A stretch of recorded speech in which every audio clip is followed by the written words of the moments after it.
তো এখন আমি গোবরডাঙ্গাতে আছি। তা নকপুর থেকে একটা ভাড়া এলো কেষ্টপুর কলকাতা। তা এই যে দেখতে পাচ্ছেন যে ভাড়াটা এইটা এসছে, আমি উবেরের কথা বলছি। তাহলে লাভটা হলো কি,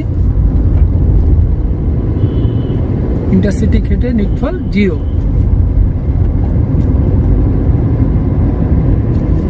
অনেকেই ড্রাইভার যারা ইন্টারসিটি খাটেন আমার মতো তারা জানেন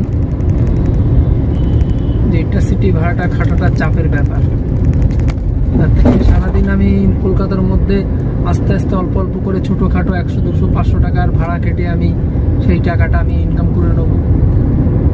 মাথায় টেনশনও থাকবে না ভাড়া আসলো কি না আসলো। থাকলে 2-10 কিলোমিটারের মধ্যে থাকতে হবে, ভালো লাগলো না আমি বাড়ি চলে গেলাম। লাস্ট কথার একটা কথা আমি বলতে চাই যে ইন্টারসিটি খাটা ট্রিপ চাপের ব্যাপার বস। আপনাকে বসে থাকতে হবে। আমি যেরকম 24 ঘন্টা বাদে আমার ভাড়া ঢুকেছে, ঠিক আছে, আপনারাও আমার মতন করতে হবে। কোনা ইনড্রাইভ, ওলা, উবের, র্যাপিডোতে এদিকে নেই। আপনার লোকেশন সিলেক্ট করতে হবে, সেটা এভরিথিং আলাদা ব্যাপার।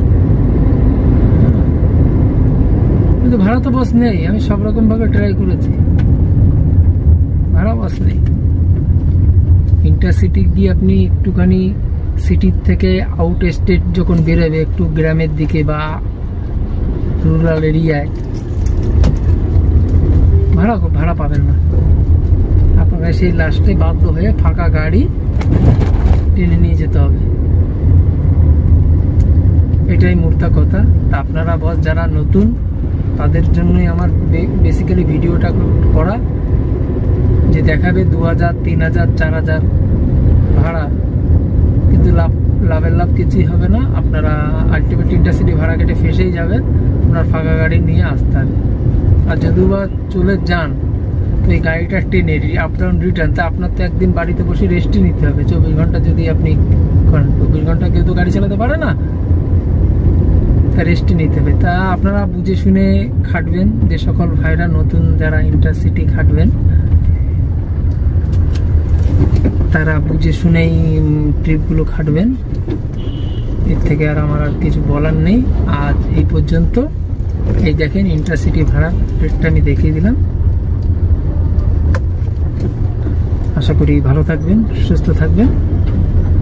আর আমার চ্যানেলটা যদি আপনাদের পছন্দ হয়ে থাকে তাহলে লাইক, শেয়ার, একটু কমেন্ট করে দেবেন। কেন আমার চ্যানেলটা নতুন, আপনাদের সাপোর্টে আমি বড় হতে পারবো। আর এইভাবে আপনাদের ভিডিও